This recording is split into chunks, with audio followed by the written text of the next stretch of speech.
Hi, I'm Gary, and this is episode 59 of EV Musings, a podcast about renewables, electric vehicles, and things that are interesting to electric vehicle owners. On the show today, we'll be looking at hydrogen and its role in transport. Explosive disaster in waiting, or a fuel with genuine potential? We'll see. Before we started, I wanted to remind listeners of what I asked at this point in last week's episode. Would any of you be open to supporting me if I opened a Patreon account? I'm starting to spend quite a bit of time putting together the podcast, the transcripts, the Redux episodes, and the newsletter, and there are, of course, costs associated with each of these things. If I was to open a Patreon account, would there be anyone out there who might consider chipping in a little bit of money each month to help cover these costs? Let me know by Twitter or direct message if you think this might be something you would consider, and thanks to everyone who's already responded. Our main topic of discussion today is hydrogen. We talked briefly about hydrogen back in episode 17, where we made it clear that we thought hydrogen-powered cars are not the best use of this fuel. But today I want to go into a little bit more detail about why, and about the use of hydrogen as a renewable energy source. Let me start by saying I'm coming at this from an agnostic point of view. I can see the benefits of hydrogen as a renewable energy source. I can also see the potential issues with it in terms of energy consumption and safety. So let's get started. Hydrogen is a very, very abundant element on Earth. It makes up 2/3 of the water that covers the majority of the face of the planet. When burnt, it combines with oxygen in the air and produces only water as a byproduct. If you're looking at hydrogen as a fuel for your car or your truck, the refueling process is very similar to that of fossil fuels. You pump it into your tank quickly and off you go. On the face of it, hydrogen as a vehicle fuel would seem to be a no-brainer. Unfortunately, it does have a number of characteristics that work against it from this point of view, and let's take a look at them now. Number 1. Yes, hydrogen is abundant, but hydrogen in water is combined with oxygen and needs to be released through a chemical reaction in a process called electrolysis.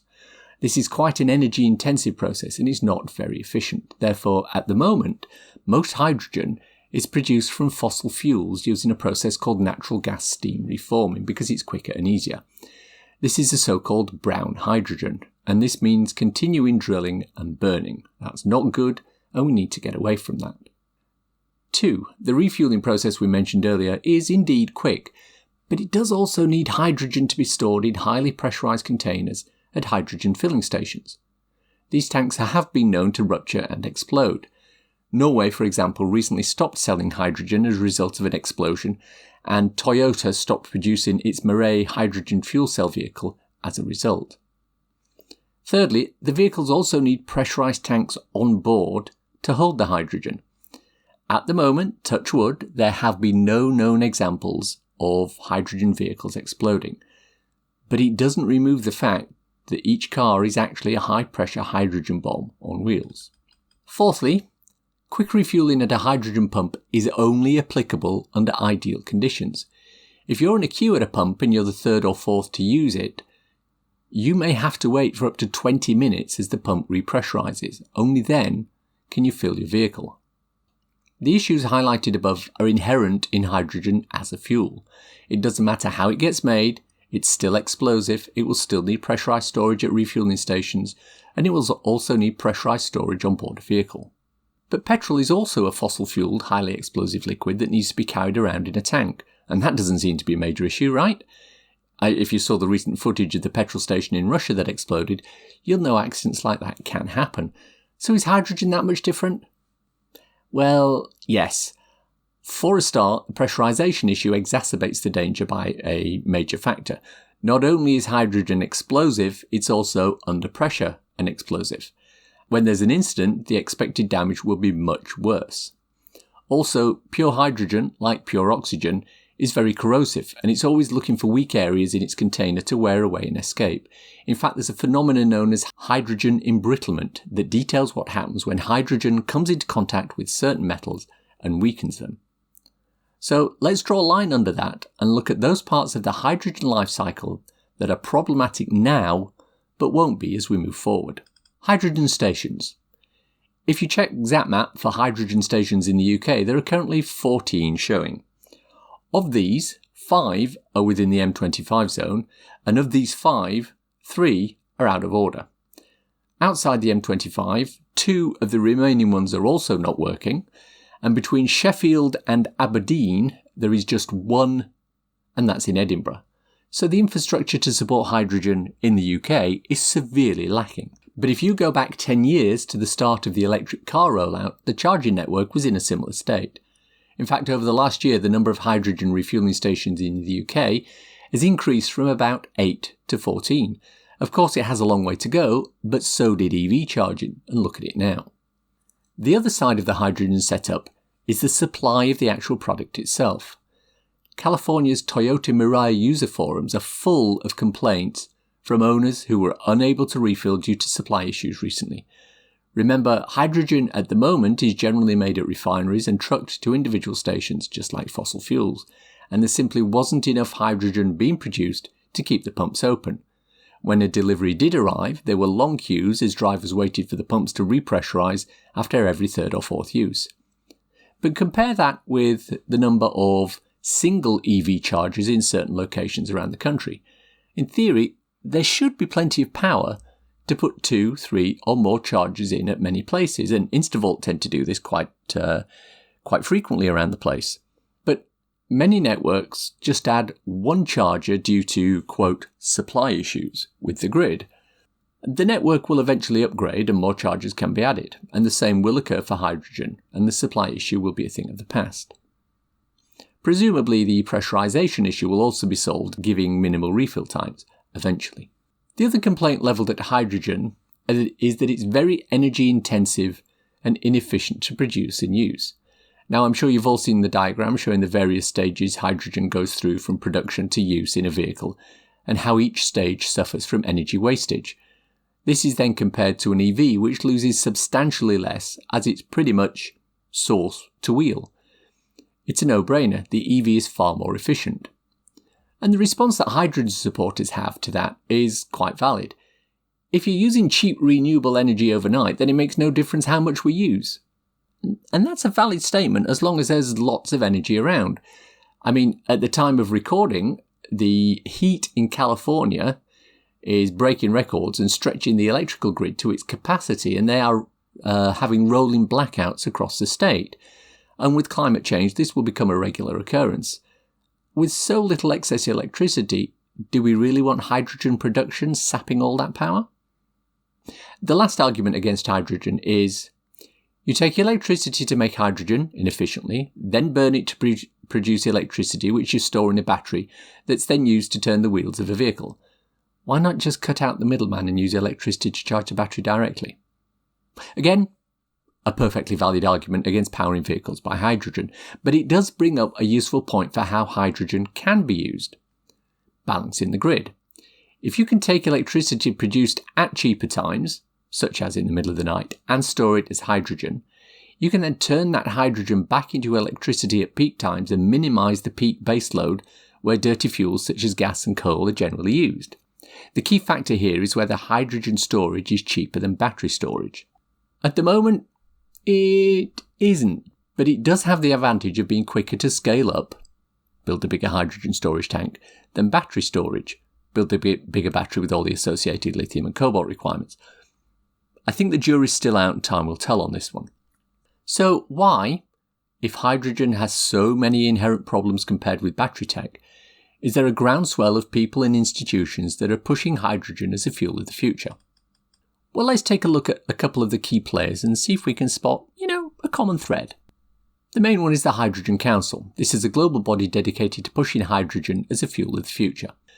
The chairman works for Air Products, which is a leading producer of fossil fuel-based hydrogen, and it includes BP, Kogas, Shell, Sinopec, Total, INEOS, EDF, CHN Energy, and Aramco as founding members. These are all fossil fuel or fossil fuel adjacent companies. So let's look at Hydrogen Europe, EU, and this is a European-based organisation promoting hydrogen, and it has literally dozens of members. And a cursory glance shows that these members include Air Products, BP, Shell, Capital Energy, Hellenic Petroleum, Corinth Refineries, Total, and Vatgas Sverige, again, fossil fuel companies. So ask yourself why fossil fuel companies are so interested in a product that will make their core petrol or diesel business almost obsolete. Of course, naysayers will point to BP's purchase of ChargeMaster as an example of where this is happening in the EV market. But as Theo Priestley said in our Futurist episode, and I think someone did a calculation as well when the whole sort of Greta Thunberg, and there was a lot of interest there in what she was doing, and Greenpeace and everything else, were coming out with figures which were almost like, well, yeah, you've stated that you're moving towards wind and alternate energy, but your investment in there is almost like 5% of your revenue versus 95% that goes into oil. So although, from a living world perspective and pragmatic and societal, we're going to see big oil around for decades to come, the fact is that their transition is extremely slow. Plus, you don't see other fossil fuel companies such as Total and Aramco investing in EV tech, do you? And this has to be a big warning sign. Even friend, in inverted commas, of the podcast, Dick Winchester, an Aberdeen-based energy tech consultant who loves fuel cell vehicles, tends to highlight the only perceived area in which hydrogen, quote, beats electric vehicles, and that's refueling times. But as we've already established, this is currently only under ideal conditions. If you're number 3 or 4 in the queue, you've got a wait ahead of you. But Gary, you say, Nikola Trucks has thousands of pre-orders for its hydrogen-powered trucks. Surely hydrogen is the way forward for road haulage. Possibly, yes. But Nikola Trucks has pre-orders in the same way that Tesla has Cybertruck pre-orders. At the moment, it's all vaporware. Neither a Cybertruck nor a Nikola truck has yet been commercially manufactured, although Tesla do have 1 or 2 working Cybertruck prototypes. Nikola don't even have that.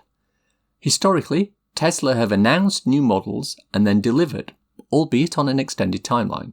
So far, Nikola have done the former, announced, but not the latter, delivered.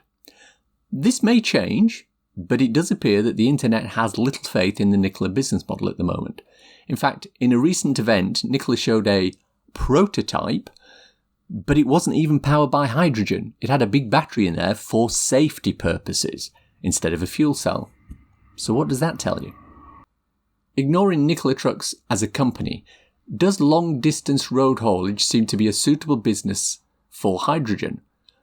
At first glance, yes, trucks are well equipped to have a large pressurised tank of hydrogen that can take them long distances. But friend of the podcast, Auke Hoekstra, has researched this, and he thinks batteries can do this too. I'll post a link to his Twitter thread where he explains it all. He's basically saying that a 1 megawatt hour battery will provide trucks with all the range they need for a typical day's journey. And that's more than enough for running a truck with no recharging stops during the day and completely recharging overnight. However, in reality, a smaller battery would work in the EU, as laws governing driver breaks call for a break every 4.5 hours, or about 270 miles.